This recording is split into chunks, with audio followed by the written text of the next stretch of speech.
I'm going to ask the both of you some questions, and I really want you to think about your role as regional directors. Obviously, you've been in the role for some time and you've recently been appointed. So it'd be great for the audience to get the perspective from both. Okay. So, Christina, the first question for you. Your success has been really inspiring, and I'd like you to tell the audience a bit about what it is that you do, but also what was that defining moment that you decided to put yourself forward to become a regional director? Yeah. First of all, I want to thank everyone that is here, that you're doing a favor to yourself, and it's an honor for us to get to meet you and see you. I think, Linda, when it comes to a success, I think that success comes when you're yourself. And I know that we all grow up and we try to fit into roles, we fit into businesses, we fit into settings and rooms and titles. But the moment you really, something really shaky comes to your life, and it's a defining moment, that I chose to see it as a refining moment, not a defining moment. Right. For me, it was a health condition which 6 years ago got me in London as a life-threatening condition. Right. So 6 years after, we are here standing in this amazing setting, having the experience of being awarded in the parliament, which was, surreal.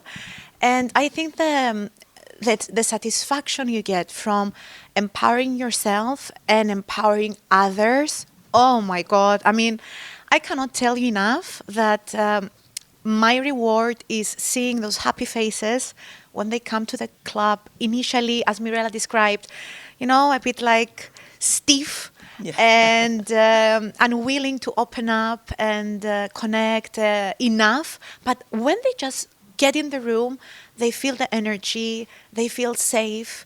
And I think that us as director of our clubs is basically creating those atmosphere, creating those safe space that people feel welcome, they feel empowered, they come home to themselves. I think this is the task here. Yeah, and I know from my own experience being a regional director and going to events like the awards night and going to the summits and things like that, and you often sit in the audience and you think, wow, I'd love to be a director.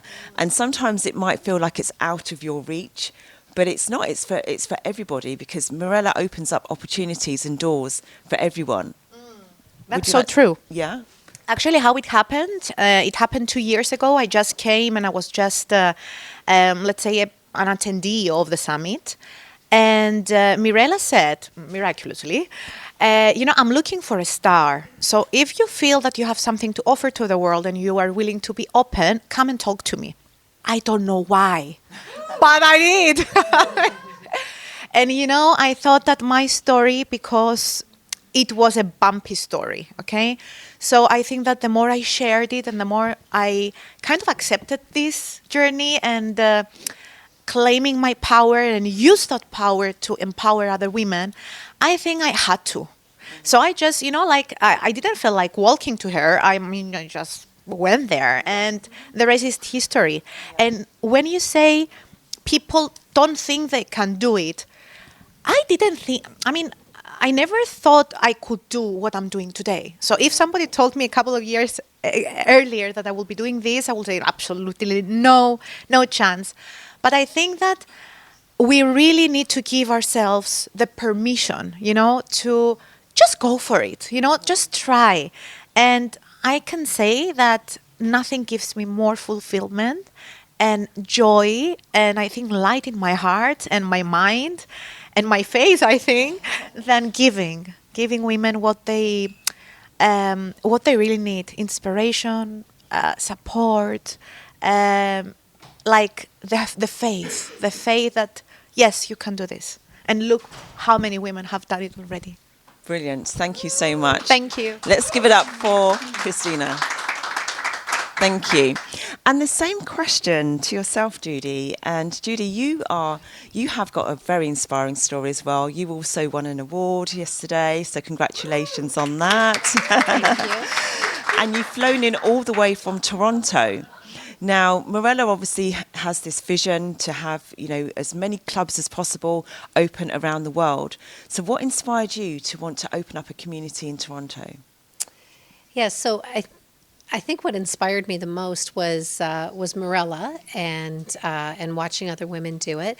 I've been coaching in my industry for a decade, and the greatest joy I get is when I see a woman or a man achieve and have that aha moment. When they have that moment and they go, oh my God, I can do this, or I did do this, or, I didn't need to do this. I was almost retired, and I was probably just a short few months away from retirement. And Morella came to me, and we were talking, and we talked about what it looks like to have Global Women in Canada. And I thought, I've been doing events for decades and bringing people together and networking and doing all of that. And but it hasn't been focused. It hasn't been focused on women. And I come from, situation of, domestic abuse. I've come from being homeless and on the streets with my kids. And I just think in my journey, I've been able to sort of overcome those things, and I want people to know that it's not that hard. It's really not that hard to be independent and to grow your business, and to do that, you just have to want to, and you have to surround yourself with the right people. And they say you're the average of the 5 people you hang out with the most.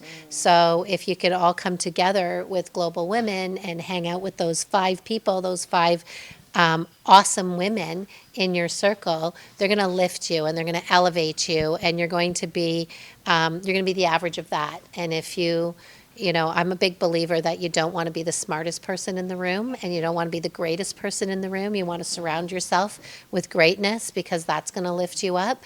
And so doing that in Toronto, I know a lot of great women. And I'm really looking forward to them getting together and networking and starting this sort of momentum that we can grow, and then we can grow it maybe across the country as well.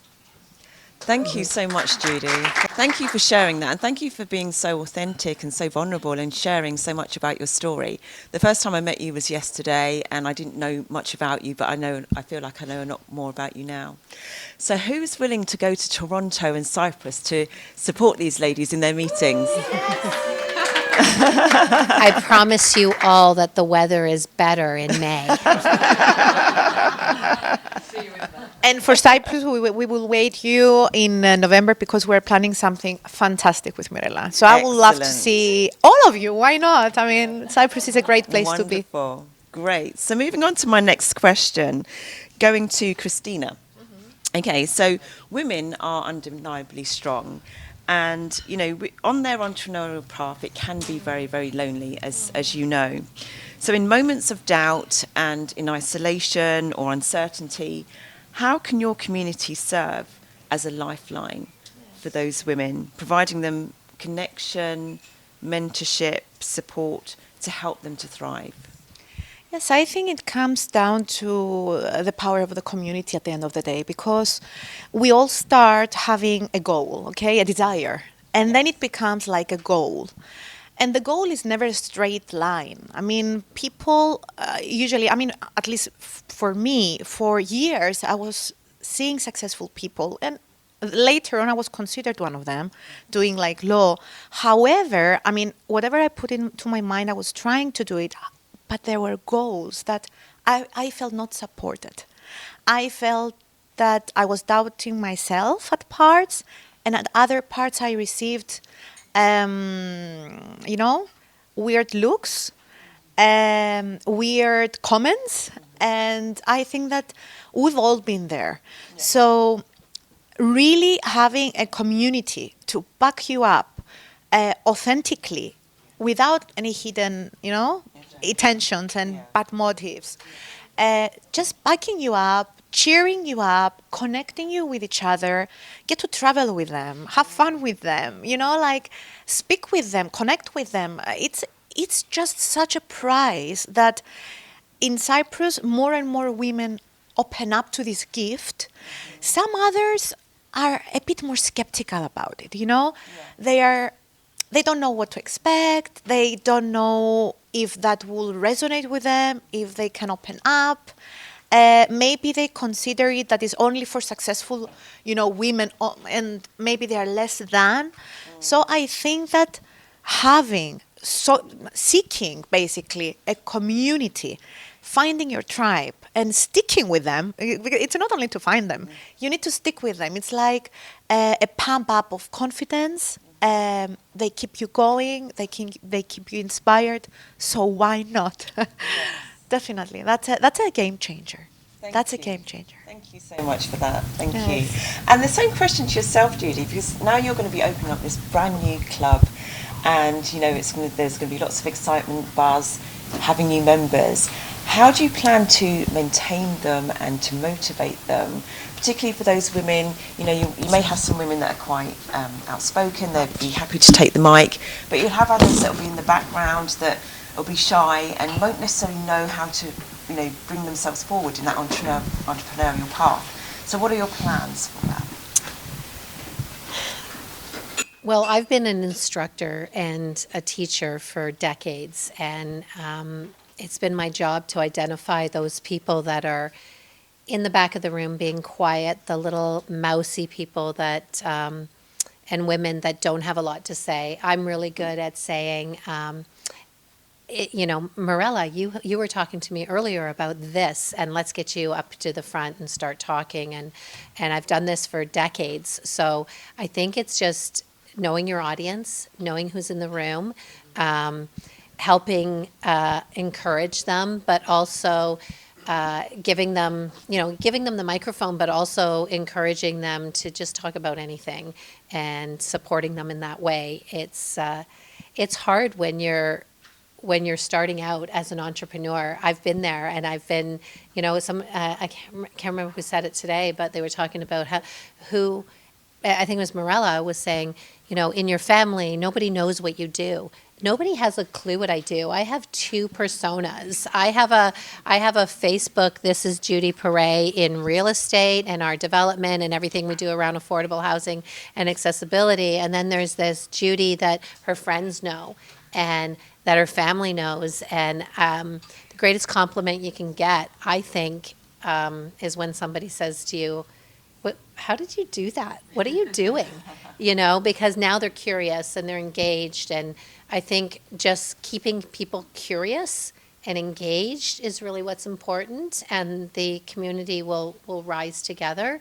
It is important to keep people connected, keep them engaged, keep them connected, have a commitment to ongoing events and networking and just letting people know what your intention is and bringing them back together. Because I started a networking group years ago in the middle of COVID. We weren't, nobody was allowed to see each other. And one of the things I did from my community that I was in is, in Canada, we weren't allowed to see each other unless we were 6 feet apart and unless you were outdoors. So I created a camp and said, let's go camping, we're outdoors, and people did that. So I think just reminding each other that it doesn't matter what's around us, we can stay connected. And just be creative. Be creative, be connected, and keep everybody engaged. Thank you so much for sharing that. Okay, so my next question is back to you, Christina. So as we celebrate International Women's Day, International Women's Week, and we're looking at true empowerment for women, what does women empowerment mean to you? And how can we, as leaders, create a movement that uplifts and propels more women to the global stage?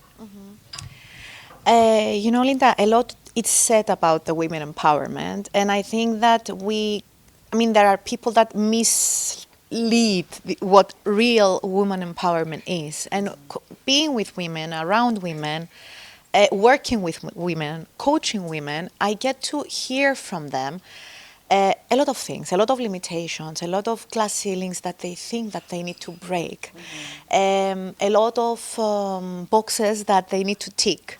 And I think that what women need is not only a microphone, and I don't consider that we give them here only a microphone. We also give them permission to be themselves. We give them permission to come back home to themselves. And I think that this is the greatest gift you can give a woman. Showing the way, but not in a poised way, you know, not like a that's me and that's you, not in the comparison way. Being vulnerable, being honest, be true to yourself, authentic, just being kind, and show them that yes, it's possible. Supporting them, leading the way for me is not showing the people where they follow. It's showing people that they can do it too. And I think that this is the permission that a lot of women are waiting. They need others to give them permission. They don't give it to themselves. So being in environments like this and seeing like successful women in whatever they do, being so vulnerable, so humble, as the incredible speaker we listened to before, this gives you, you know, a lot of inspiration, but also a lot to kind of courage, Yeah. I must say, Okay. to dig inside and find yourself. I Thank think this you. is what we should do for Thank women. you for sharing that. Thank you. So, Judy, I've just been given the signal to, we need to round off. So, could you close this conversation by giving us one tip of advice in terms of if there's anyone sitting out there in the audience that is thinking about becoming a regional director, but they need that push, they need that sort of encouragement. What would that one thing be that you would say to them? Well, I'd say to you, first of all, why? Why do you want to do this? Because if it's for yourself and it's for elevating you, then it's not the right reason. It's for others and serving others, then that is the right reason. Everyone has a gift, and I think that it's important that you don't spoil that gift. And if your gift is community and serving and bringing people together, then you should do it, because it's not about you. It's about others. Sure, you'll get that self-fulfillment when you do it, and I'm sure I'm gonna be feeling that in the future. But I'm not doing it for me. I'm doing it because I can. I'm doing it because I'm able to. I have the skill set to do it. I'm able to bring people together, and I know how to create a loving space for women, and I think that that's the most important thing is just do it because you can. And if you're afraid to do it, understand that just on the other side of fear is opportunity, and you just have to open that door and just pass through that fear and do it, and you are capable. And I think that's the most important thing, is knowing that you're capable, and just do it anyway. Thank you. That's absolutely beautiful. Let's give these ladies a massive round of applause.